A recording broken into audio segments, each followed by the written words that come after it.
My family said I failed. Then my brother's fiancée looked at me and said, "Wait, you're the—" They didn't just think I was a failure. That night, my family made sure everyone at my brother's engagement dinner knew it. I sat quietly at the table napkin on my knees while my father laughed about my lost years. My brother smirked and my mother nodded like it was fact.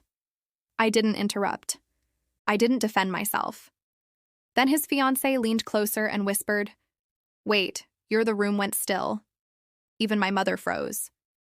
Before I tell you what happened next, tap like, comment where you're listening from, and share if your family ever underestimated you, because that silence changed everything in that exact moment. My name is Lauren Hayes, and in my family, names only mattered if they came with titles people could brag about. Realtor, broker, investor, anything that sounded solid, predictable, and profitable. My name did. It floated around the table like background noise, acknowledged only when someone needed a contrast. The engagement dinner was held in a private room downtown, the kind with dark wood walls and soft lighting meant to make everyone look successful. White tablecloths, heavy silverware, a server refilling glasses before anyone asked. My parents loved places like this. They believed the room you sat in said more about you than anything you could explain. I was seated 2 chairs away from my brother, close enough to hear every quiet joke, far enough to be left out of the center. He looked relaxed, confident, already practicing the role of future patriarch. People leaned toward him when they spoke, laughed a little harder. My parents watched him with the same expression they'd worn my entire life when they talked about him. Relief mixed with pride. No one asked me how I was? Not really. Not. When someone did glance my way, my mother filled the space before I could answer. "Lauren's still figuring things out," she said gently, like she was smoothing a wrinkle only she could see. My father added something about patience, about how not everyone was built for real pressure. They smiled as if they were being generous. I focused on the table instead, the way the candle flickered, the faint smell of charred steak and pepper, the hum of conversations bleeding in from the dining room outside. These details grounded me. I'd learned a long time ago that if I stayed still enough, people would talk as if I wasn't there. My brother's fiancée sat across from me. She didn't dominate the table. She observed it. When my parents spoke, she listened without interrupting. When my brother talked about work, she asked questions that made him slow down. Her eyes moved carefully, taking in tone more than words. At one point, my father joked about how different my path had been. The table laughed politely. I felt that familiar tightening in my chest, the one that came from being turned into a story someone else controlled. I didn't correct him. I didn't defend myself. Silence had become my reflex, not because I was weak, but because I was tired of explaining a life no one wanted to understand. What no one at that table knew was that this wasn't just another dinner for me. It was a test of how long I could sit in a room built to exclude me, and what would happen if someone finally noticed the cracks. My name had always come last in conversations about success. Not announced, not celebrated, just appended like a footnote no one expected to read. That night at the restaurant wasn't new. It was simply louder. As my brother talked about his future plans, my parents leaned in, nodding at every sentence. My father added commentary, embellishing details, turning ordinary achievements into heroic stories. My mother smiled the way she always did when she believed she was presenting a perfect family to the world. Every so often, one of them glanced in my direction just long enough to remind me I was still part of the picture barely. Their words carried me backward. A few months earlier, I'd opened my phone to see photos online from a gathering at my parents' house, a networking night, drinks on the patio, people in tailored jackets standing near the pool laughing. I hadn't been invited. When I asked my mother about it later, she sounded surprised that I'd noticed.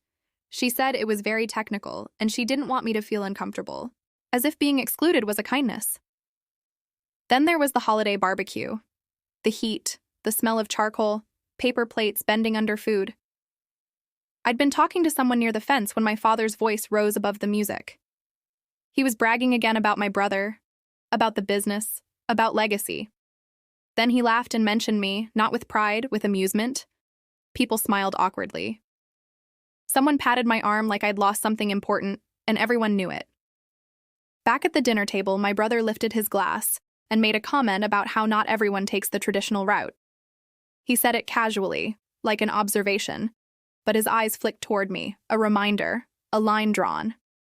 I felt the familiar pressure behind my ribs, the urge to speak, to correct the story, to say something sharp enough to make them stop. Instead, I took a slow breath and folded my hands tighter.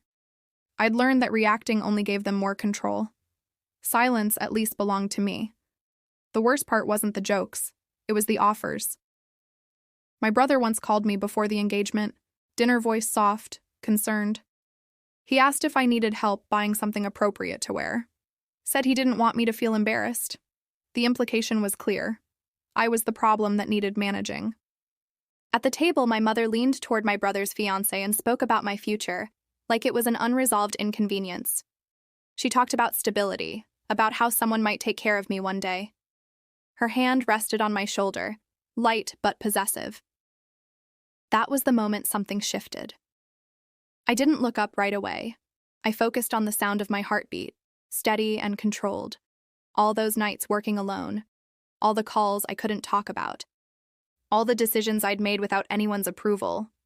They thought my quiet meant uncertainty. They thought my patience meant dependence. Across the table, my brother's fiancée was no longer smiling. She was watching, really watching. And for the first time that night, I had the unmistakable sense that the story they'd been telling about me was about to run out of room. I didn't flinch when my mother's hand stayed on my shoulder a second too long. I didn't look at my brother when he nodded like the matter of my future had been neatly resolved. Outwardly, I stayed exactly the same. Calm, still agreeable. Inside, something finally settled into place. The truth was, my life had never been as uncertain as they believed. It just didn't look like theirs. While my parents hosted dinners and talked loudly about growth and reputation, my days ran on a different clock. Early mornings blurred into nights. My apartment stayed quiet except for the low hum of my laptop fan and the occasional buzz of a call coming in from a different time zone. I learned to measure progress in small confirmations. Signed documents, cleared payments, short messages that said, "We're moving forward." There was no applause, no audience, just momentum. I never talked about it, not because I was ashamed, but because I couldn't. The work demanded silence. Agreements were still fragile. One loose word could undo months of preparation. So when my family offered help, money advice, I smiled and declined. Letting them underestimate me was safer than correcting them. That night at the restaurant, as conversation flowed around me, I realized how deeply they'd mistaken restraint for weakness. They saw my rented apartment as proof I'd failed. They saw my simple clothes as surrender. They didn't see the discipline it took to live quietly while building something that couldn't afford distractions. My brother leaned back in his chair, satisfied. My father ordered another round. My mother talked about future holidays, already planning who would sit where. They were comfortable. Certain. I felt the shift before anything was said. Across the table, my brother's fiancée had stopped engaging with the family's stories. Her gaze returned to me again and again, thoughtful, focused. She wasn't listening to the words anymore. She was watching the pauses, the moments when I chose not to speak, the way I didn't rush to defend myself. I'd seen that look before on calls where people realized they'd made the wrong assumptions. For the first time all evening, I let myself breathe a little deeper. Not because I expected rescue, not because I needed validation, but because I understood something they didn't control doesn't always announce itself. Sometimes it waits. The dinner continued, but the balance had already changed. My parents were still talking, still performing. My brother was still confident, yet there was a growing tension beneath the surface, like a quiet wire pulled too tight. I stayed seated. I stayed silent. Not because I had nowhere else to be, but because I knew exactly when it would matter to stand up. The server returned with another round of drinks, setting the glasses down carefully, unaware that the air at the table had shifted. My father raised his glass first, eager to regain control of the room. "To family," he said, smiling wide, "and to new beginnings." Everyone echoed him except me. I lifted my glass a second later, just enough not to stand out. I'd learned how to survive moments like this by staying half a beat behind. My brother launched into another story about his plans. Bigger house, bigger responsibilities, bigger future. He spoke with the confidence of someone who had never been questioned. My parents filled in the gaps for him, interrupting each other, polishing every sentence until it gleamed. "And Lauren," my father added suddenly, waving his hand in my direction like he'd remembered a detail late. "Well, she's always been independent." The pause before that word was deliberate. My mother laughed softly. She likes doing things her own way. She said the way people talk about stubborn habits they hope will pass. "We just want her to be secure. You know how hard the world is." I felt the familiar tightening in my chest, the reflex to shrink. I kept my eyes on the table, the grain of the wood, a faint scratch near my plate. "Anything solid?" Across from me, my brother's fiancée didn't look away. She tilted her head slightly, studying me as if a thought had just clicked into place. Then she asked calmly, "Len, what exactly do you do?" The question landed differently than the others. It wasn't casual. It wasn't polite filler. It was direct. Before I could answer, my brother chuckled. "It's complicated," he said quickly. "Some tech thing. She's been experimenting." My father nodded, relieved to take over. "Lots of people try those kinds of things. It's a tough space." I felt heat rise in my neck. Still, I said nothing. The fiancé didn't smile. "What kind of platform?" she asked, eyes still on me. The table went quiet in a way that felt unfamiliar. My parents shifted. My brother cleared his throat. "She's modest," my mother said, touching my arm again. "She doesn't like to talk about it." That was when the fiancé leaned in, slightly lowering her voice. Not enough to be secret, but enough to change the tone. "Is it logistics related?" she asked me. I looked up for the first time in minutes. "Yes," I said. One word. Calm, steady. Her eyebrows lifted almost imperceptibly. "Global," she continued. I nodded. My brother laughed again a little too loudly. "See, this is what I mean. Very vague." The fiancé ignored him. Her attention sharpened, professional now. "Supply chain optimization."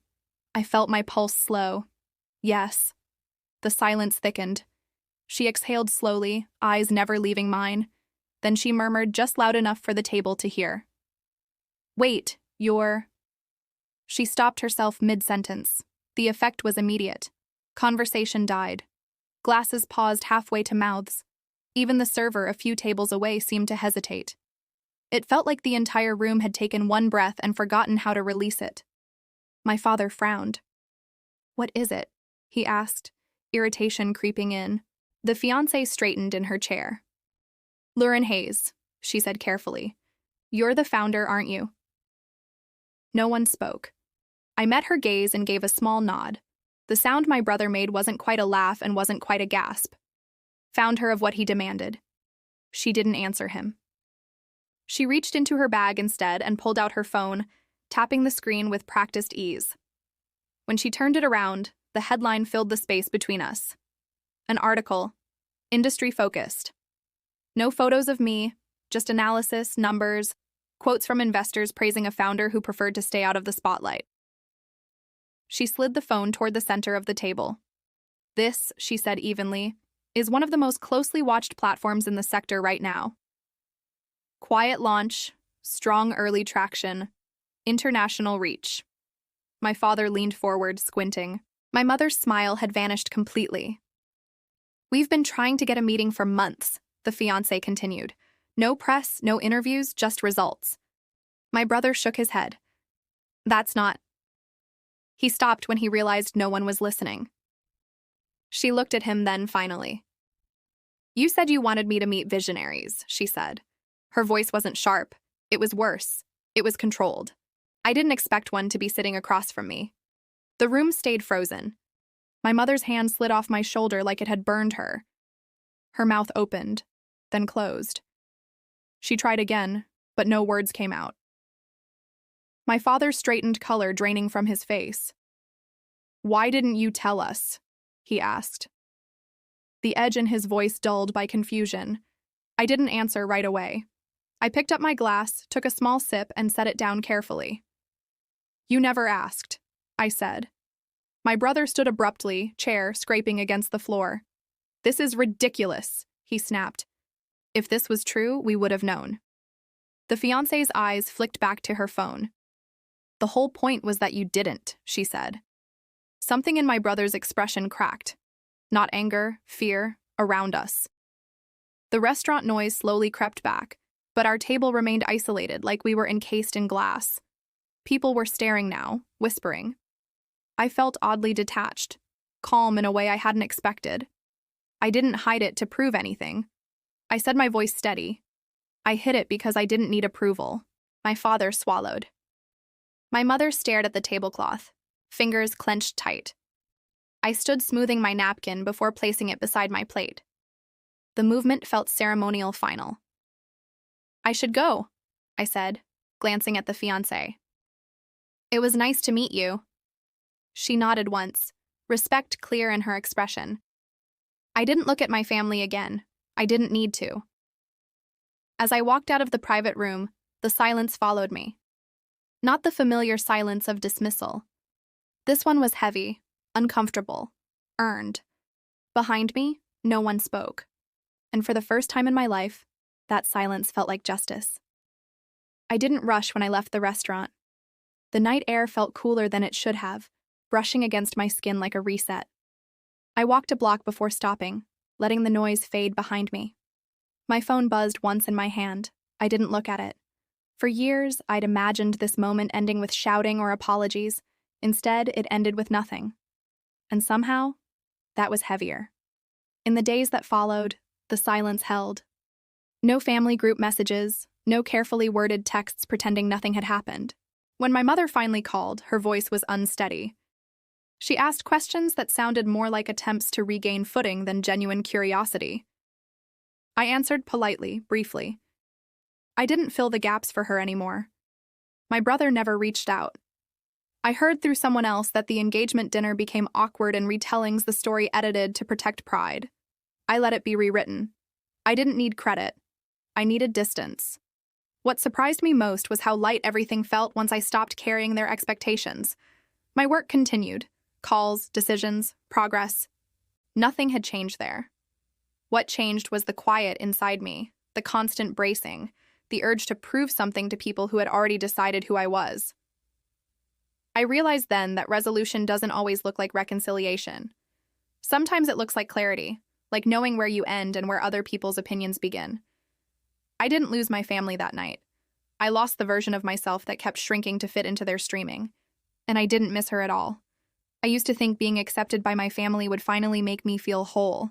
If you've ever been underestimated by the people who were supposed to see you best, you're not alone. Share where you're listening from and tell me what helped you stand your ground. And if stories like this matter to you, subscribe so you don't miss the next